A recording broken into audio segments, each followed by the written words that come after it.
Vem Dom Bosco sonhador, vem conosco caminhar. Vem trazer nos teus sorrisos seu olhar amigo, seu imenso amor. Vem Dom Bosco sonhador. Fala, juventude! Sejam bem-vindos ao seu podcast Conversas de Pátio, onde seus sonhos podem te levar mais além. Eu sou o Jefferson, falamos diretamente do Instituto Assistencial Dom Bosco, aqui em Guarapuava, no Paraná. Estamos aqui com nossas convidadas Marielle e Mariane. Quem é quem? Eu sou a Marielle. E eu sou a Mariane. Por coincidência, somos duas estudantes de psicologia e estamos aqui hoje para responder algumas perguntas para vocês. Então, a primeira pergunta é: o que levou vocês a escolherem a psicologia? Bom, foi através das minhas relações no trabalho. Eu trabalhava no setor administrativo e eu gostava muito de ouvir as pessoas, de trocar ideias, né? E através disso, sempre essas pessoas vinham falar para mim que acreditavam que era uma área que eu iria me dar bem. E realmente eu fui buscar entrar nessa área, ver se era uma coisa que iria agregar para mim. Não importava se era profissional ou pessoal. E eu gostaria de me interessar pela área, né? E gostaria de estudar. E dentro disso, desse tempo que eu fui buscar essa área, realmente eu entendi que era uma coisa que estava agregando muito, mais ainda no meu pessoal, pensando no pessoal do que profissional, porque a psicologia você acaba entendendo ela não só através da parte teórica. A psicologia, se você não vive ela na prática, obviamente você não vai entender nada do que se passa, né, na parte teórica. Porque você lê a parte teórica, vê como que é o desenvolvimento de uma coisa, como que é o comportamento humano, ou como que se dá as relações humanas, mas jamais você vai entender de como lidar com aquelas situações, né? Se a gente não vivencia elas. E a partir de muitas vivências que eu tive na minha vida pessoal, eu entendi que era uma coisa que fazia parte de mim mesma, essa área da psicologia. Bom, e pra mim, eu acho a escuta a forma de amor mais bonita. Então, a psicologia, pra mim, eu acho uma profissão muito bonita. E é por isso que eu escolhi a psicologia. E é um trabalho, né, um estudo que ajuda muitas pessoas, né? Acaba mudando muitas vidas, né? Sim. E nos bastidores, assim, descobrimos que vocês são irmãs, né? E vocês têm um nome muito parecido uma da outra, então a gente quer saber, vocês são gêmeas? Vocês têm mais algum irmão ou irmã com nome parecido? Não, a gente não é gêmeas. Ela, inclusive, é bem mais velha do que eu, dá pra ver. Mas, sim, a gente tem um nome parecido e a gente tem um irmão com um nome também parecido, que é o Marcelo, mas não, a gente não é gêmeas. E tem mais um irmão nosso, que é o Eduardo, que a nossa mãe resolveu dar uma diferenciada, né? Que segundo eles, dentro da cultura, tinha que colocar um nome diferente para parar de aumentar os filhos. Aí a gente tem o nosso último irmão, é o Eduardo.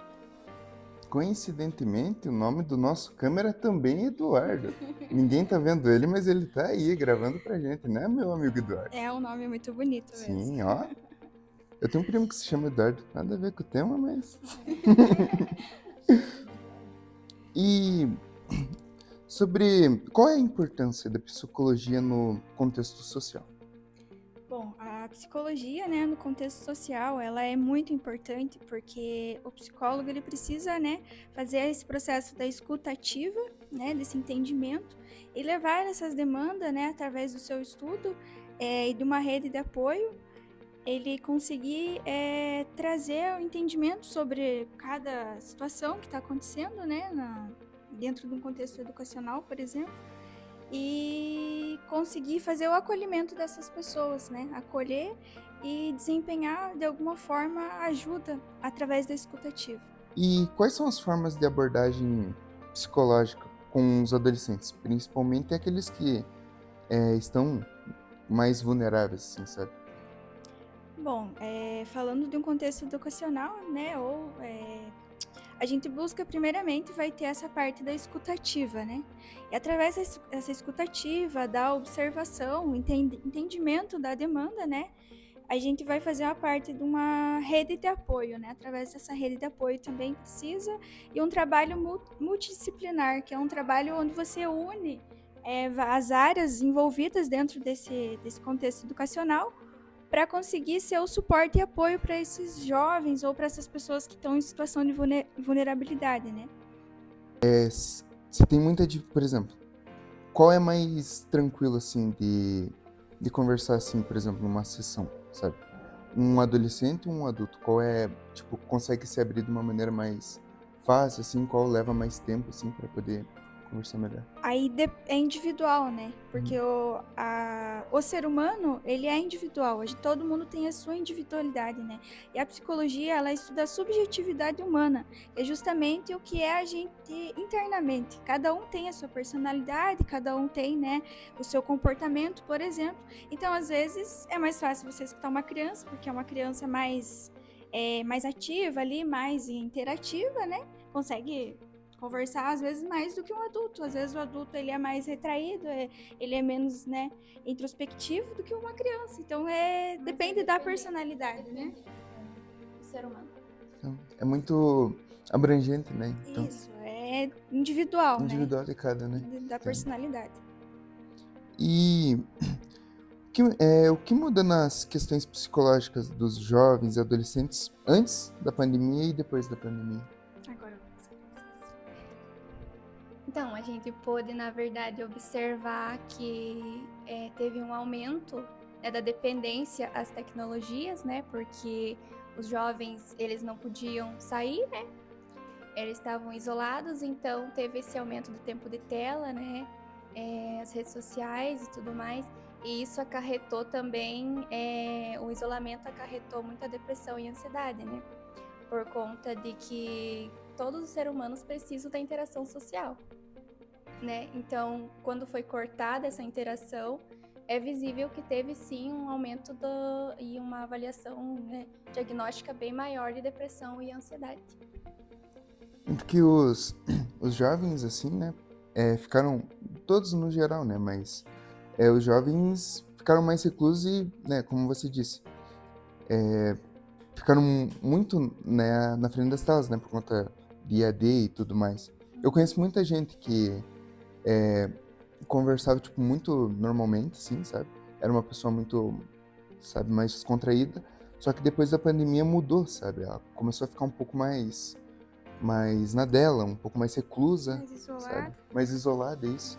Então, é meio que um resultado dessa exclusão, né? Inclusive, também no contexto pedagógico, né, a questão ali da aula online, eu também acredito que teve, assim, um ponto negativo, né, na verdade, porque muitas crianças deixavam de assistir às aulas e participar, muitos também que no contexto, assim, de mais vulnerabilidade não tinham a tela para estar assistindo também, então isso também é um ponto negativo que eu acredito que mudou na pandemia.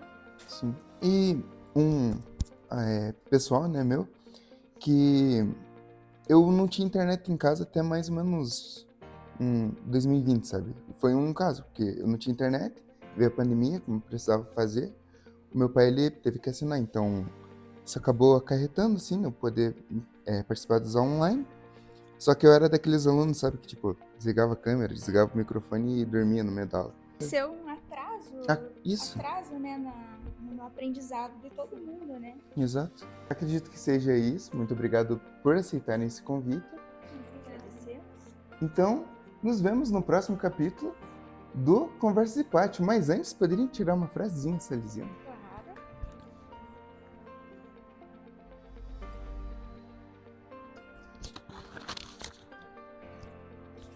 Pode ler? Pode. Suporta de bom grado os defeitos alheios, se queres que os outros suportem os teus. Deus ama os jovens com particular amor. E com essa frase, terminamos. Tenha um ótimo dia. Deus abençoe. Vem Dom Bosco sonhador, vem conosco caminhar, vem trazer nos teus sorrisos seu olhar a mim.